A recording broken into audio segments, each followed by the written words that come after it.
A IES Manutenção Predial executa serviços preventivos, corretivos e de emergência em prédios residenciais e comerciais, com fornecimento e instalação de equipamentos em geral.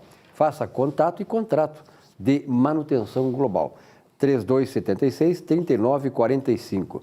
Nardon Inácio Auditores e Consultores, trazendo resultados positivos a seus clientes há mais de 55 anos.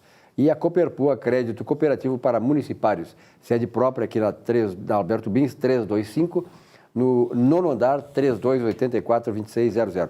Vilmar, no final desse programa, no último bloco, nós trazemos aí nosso comentarista, né?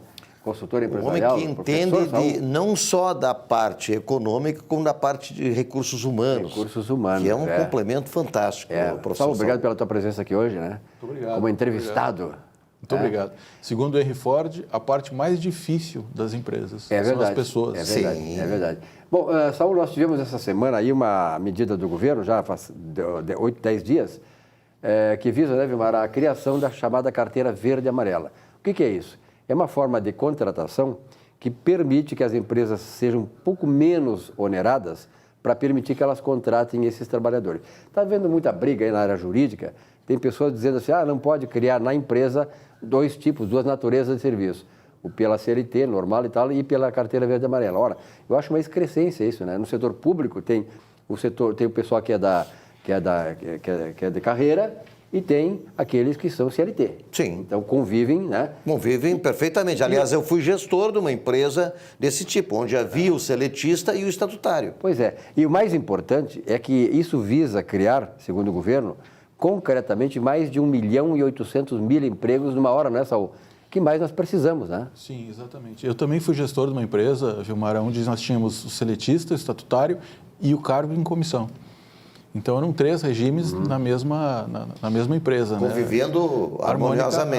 Harmoniosamente, cada um com a sua missão, cada um com a sua tarefa lá dentro, né? Agora, são os novos tempos. Nós estamos vivendo realmente o século XXI, os novos tempos, onde a gente sai daquele padrão engessado, né, de uma visão bastante paternalista do governo, e hoje paternalista e patrimonialista também, né? Exatamente. E hoje, então, para podermos competir num cenário globalizado, para podermos as empresas brasileiras ter competitividade, é preciso reformar. Todo mundo concorda com a mudança. O problema é a transição disso, né? E aí a transição onde está todo esse nosso conflito. A carreira hoje é proteana. O que é proteana, né? Proteus era um deus que ele era como se fosse um camaleão. Então, ele tinha que se adaptar às diferentes situações. Então, quando se fala hoje em plano de carreira, não é mais o plano de carreira das empresas que a gente está falando. A gente está falando do plano de carreira pessoal de cada um.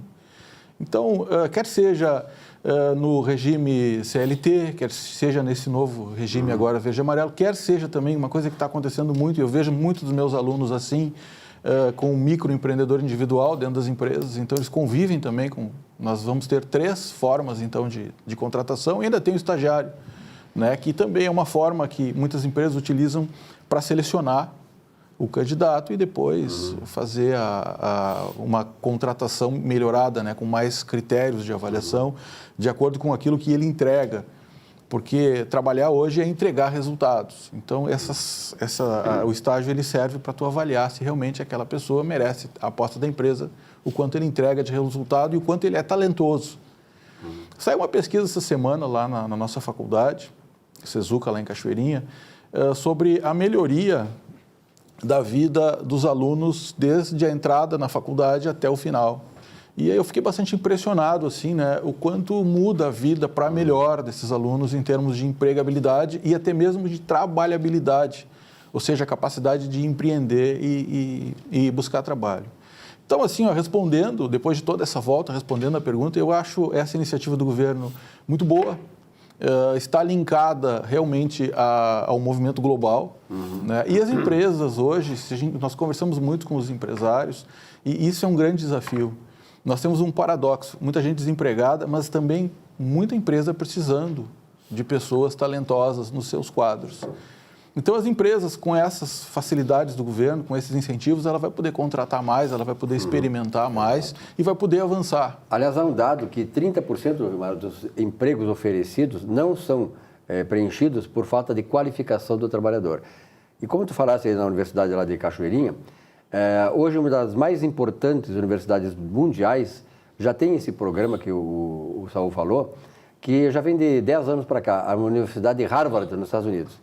Eu tenho um livro que é editado na própria universidade, chamado O Jeito Harvard de Ser Feliz. Né?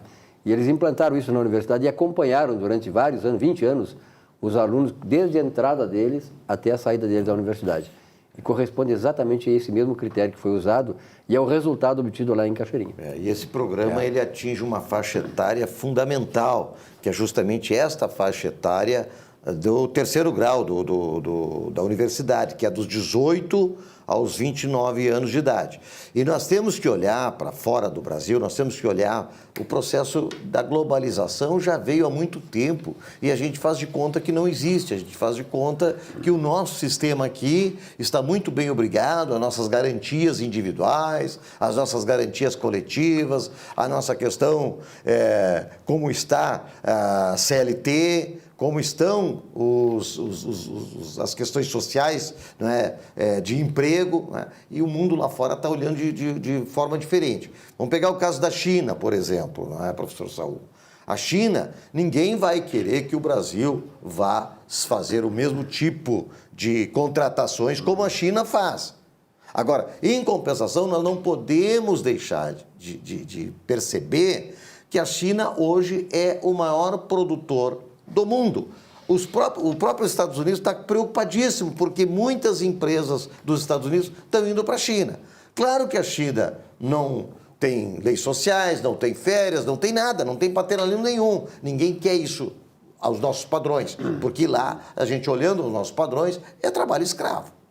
Mas, em compensação, quem é que consegue competir com a China hoje? Ou nós flexibilizamos, ou nós teremos muito mais as bugigangas vindas da China para serem vendidas no mercado informal. O que isso contribui para o país? Em nada. Nem na relação formal de emprego, nem na questão tributária e nem na qualidade que entrega ao próprio consumidor.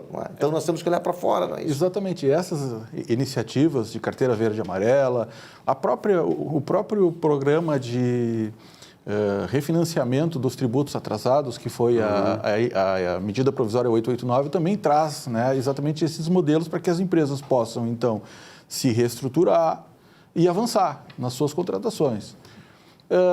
Tu estava falando sobre a questão da China e eu estava pensando assim também aqui no nosso estado do Rio Grande do Sul com Santa Catarina. E como consultor de empresas, ainda essa semana uma empresa nos procurou lá no nosso escritório querendo instalar uma unidade em Santa Catarina.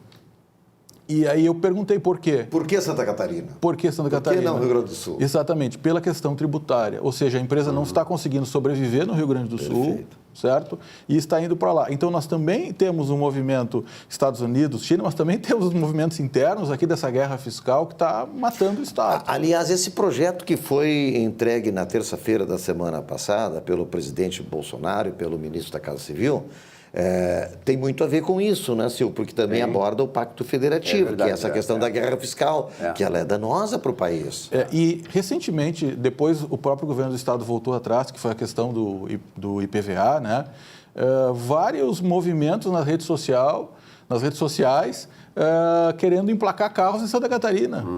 Ou seja, já estavam se movimentando para transferir o carro para lá, quem tinha algum parente lá, alguma coisa. Ou seja, eu fico pensando o que nós estamos fazendo com o nosso Estado.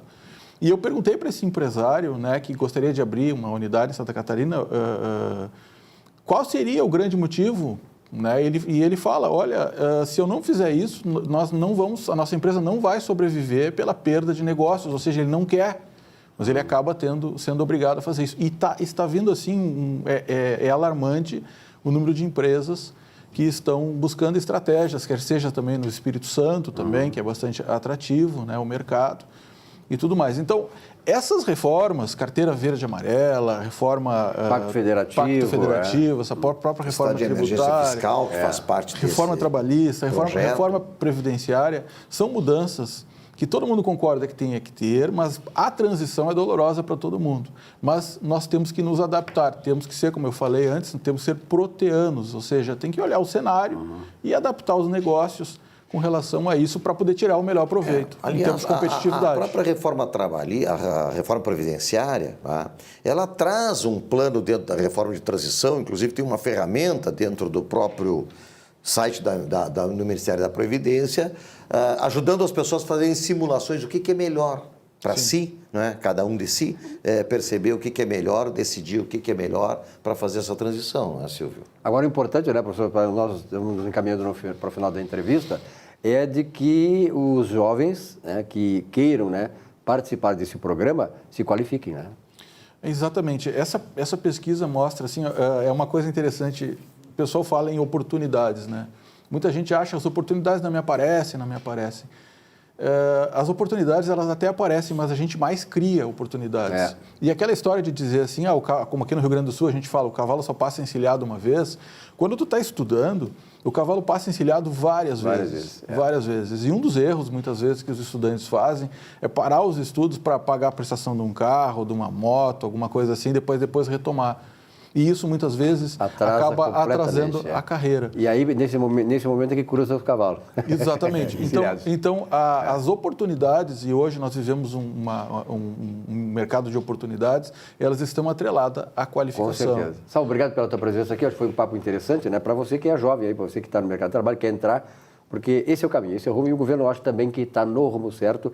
O ano de 2020, eu acho que vai ser muito melhor. Obrigado, Saul. Firmar, um abraço, boa semana. Um abraço a todos. Obrigado a você também, telespectador, uma boa semana a todos. O nosso Economia e Desenvolvimento volta na semana que vem. Até lá.